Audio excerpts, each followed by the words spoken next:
Delhi high court న్యాయమూర్తి justice Yashwant Varma బంగ్లాలో అగ్ని ప్రమాదం ఆయన కొంప ముంచింది. నోట్ల కట్టలు బయటపడ్డాయి.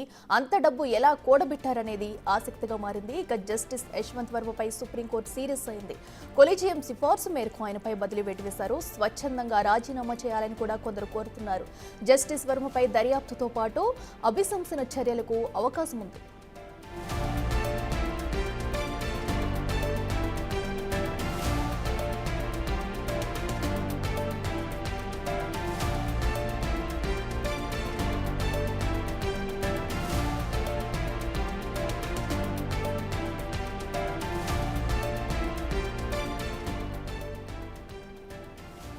ఇదే అంశానికి సంబంధించి మరిన్ని వివరాలు మా ప్రతినిధి శివ అందిస్తారు. హైకోర్టు న్యాయమూర్తి జస్టిస్ యశ్వంత్ వర్మ నివాసంలో అగ్ని ప్రమాదం చోటు చేసుకుంది. ఈ అగ్ని ప్రమాదం మార్చి 14వ తేదీన జరిగింది. అగ్ని ప్రమాదం జరిగిన సమయంలో జస్టిస్ యశ్వంత్ వర్మ నివాసంలో లేకపోవడంతో స్థానికంగా ఉన్నవారు వెంటనే అగ్నిమాపక సిబ్బందికి ఢిల్లీ పోలీసులకు సమాచారం అందించారు. ప్రజెంట్ మనం చూస్తున్నాం యశ్వంత్ వర్మ నివాసం వద్ద మనం ప్రజెంట్ ఉన్నాం.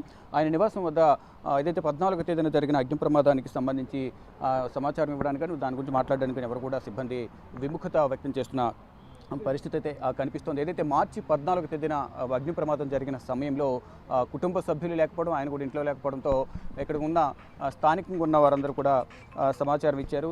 సమాచారం ఇచ్చిన వెంటనే ఇటు ఢిల్లీ పోలీసులు అలాగే ఢిల్లీ అగ్నిమాపక సిబ్బంది అందరూ కూడా సంఘటనా స్థలానికి చేరుకుని ఈ మంటలను అదుపు చేసే ప్రయత్నం అయితే చేశారు. ఈ మంటలను ఆర్పే క్రమంలో భారీగా నోట్ల కట్టలు బయటపడ్డాయి అనేది కూడా ప్రధానంగా అగ్నిమాపక సిబ్బంది వారి ఉన్నత స్థాయి అధికారులకు సమాచారం అందించారు. వెంటనే వారు కూడా సంఘటనా స్థలానికి చేరుకుని ఇక్కడున్న భారీగా పట్టుబడిన భారీగా ఏదైతే నగదు ఇక్కడ కనిపించిందో ఆ నగదు గురించి సుప్రీంకోర్టుకు సమాచారం అందించారు. ఇక అప్పటి నుంచి ఇప్పటి వరకు కూడా supreme court chief justice Sanjiv Khanna దృష్టికి వెళ్లిన నేపథ్యంలో దీనికి సంబంధించి తీవ్రమైన చర్చ కొనసాగుతున్న నేపథ్యంలో దీనికి ఒక పరిష్కారం, ఒక అధికారిక ప్రకటన చేయాలనే ఉద్దేశంతో సుప్రీంకోర్టు కొలీజియం కూడా సమావేశమై వెంటనే ఏదైతే జస్టిస్ యశ్వంత్ వర్మ ఎవరైతే ఉన్నారో అతన్ని గతంలో ఎక్కడి నుంచి వచ్చారో అక్కడికే బదిలీ చేయాలనే ఒక నిర్ణయం అయితే తీసుకున్నారు. కొలీజియం ఒక నిర్ణయం తీసుకున్నట్టు తెలుసు. కానీ దీనికి సంబంధించి మాత్రం ఎటువంటి అధికారిక ఆదేశాలు ఇప్పటి వరకు ఆదేశాలు జారీ చేయలేదు. కానీ దీనిపై జస్టిస్ సుప్రీంకోర్టు ప్రధాన న్యాయమూర్తి జస్టిస్ సంజీవ్ ఖన్నా కూడా తీవ్రమైన ఆగ్రహం వ్యక్తం చేస్తున్నట్లుగా కూడా తెలుస్తోంది. కానీ ఆయనను ఇక్కడి నుంచి మాతృ కోర్టు ఏదైతే ఉందో, గతంలో అలహాబాద్ కోర్టు ఏదైతే ఉందో అక్కడ 2021 అక్టోబర్లో ఇక్కడికి బదిలీ అయ్యారు. అంతకుముందు అక్కడ అలహాబాద్ హైకోర్టులో పనిచేసేవారు. అక్కడి నుంచి ఇక్కడికి బదిలీ అయిన తర్వాత ఆయనపైన అనేక ఆరోపణలు వచ్చాయనేది కూడా కొంత ఊహాగానాలు కానీ కొంతమంది అయితే కామెంట్ చేస్తూ ఉన్నారు. ఏదైతే సుప్రీంకోర్టు కొలీజియంలో ఉన్న సభ్యులు ఎవరైతే ఉన్నారో కేవలం బదిలీ వేటు ఇస్తూ మాత్రం సరిపోదు,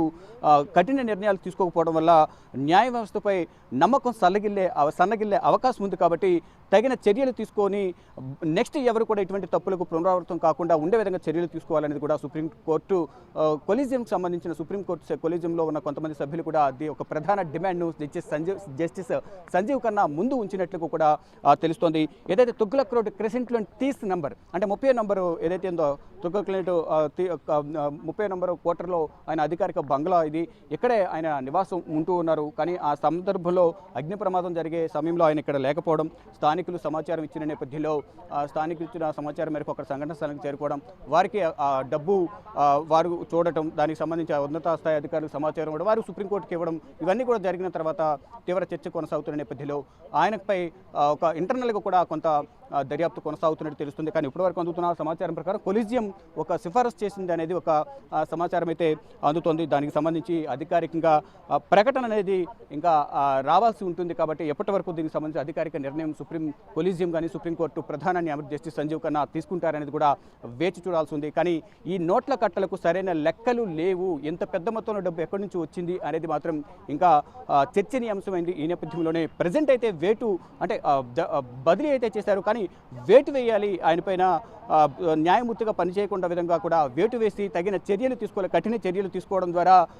భవిష్యత్ తరాలకు కానీ మొత్తం సమాజానికి అటు ప్రజలకు ఒక సందేశాన్ని ఇచ్చినట్టు అవుతుంది. కాబట్టి న్యాయ వ్యవస్థపై నమ్మకం ఉండాలంటే ఇటువంటి వారిపై కఠిన చర్యలు తీసుకోవాలి. ఎంత పెద్ద మొత్తంలో డబ్బు ఎక్కడి నుంచి వచ్చింది అనేది కూడా తెలియాలి. సరైన లెక్కలు లేవు కాబట్టి దానికి సంబంధించిన లెక్కలు కూడా చూపించాలి అనేది అంశాన్ని కూడా తెర మీదకు తీసుకొస్తున్నారు. ఒక ప్రధాన డిమాండ్ అయితే ఒకటే, ఏదైతే మాతృకోటికి బదిలీ చేయడం మాత్రమే కాదు, కాదు. బదిలీ చేయడం ద్వారా న్యాయ వ్యవస్థపై నమ్మకం అనేది ఉండదు కాబట్టి తగిన చర్యలు తీసుకోవాలనేది కూడా ఒక ప్రధాన డిమాండ్ అయితే కొలీజియంలో ఉన్న కొంతమంది సభ్యులు చేసినట్లుగా సమాచారం అయితే అందుతుంది. చూడాలి మరి ఏం జరగబోతుంది. సంజీవ్ ఖన్నా కూడా కొంత ఆగ్రహం వ్యక్తం చేస్తున్నట్టు తెలుస్తుంది. ఇక ఫైనల్గా సుప్రీంకోర్టు కొలీజియం కానీ సుప్రీంకోర్టు ప్రధాన న్యాయమూర్తి సంజీవ్ ఖన్నా ఎటువంటి నిర్ణయాలు తీసుకుంటారనేది కూడా వేచి చూడాల్సింది. వారి కుటుంబ సభ్యులతో కూడా ఇప్పటికే మాట్లాడే ప్రయత్నం చేస్తున్నట్టు తెలుస్తుంది.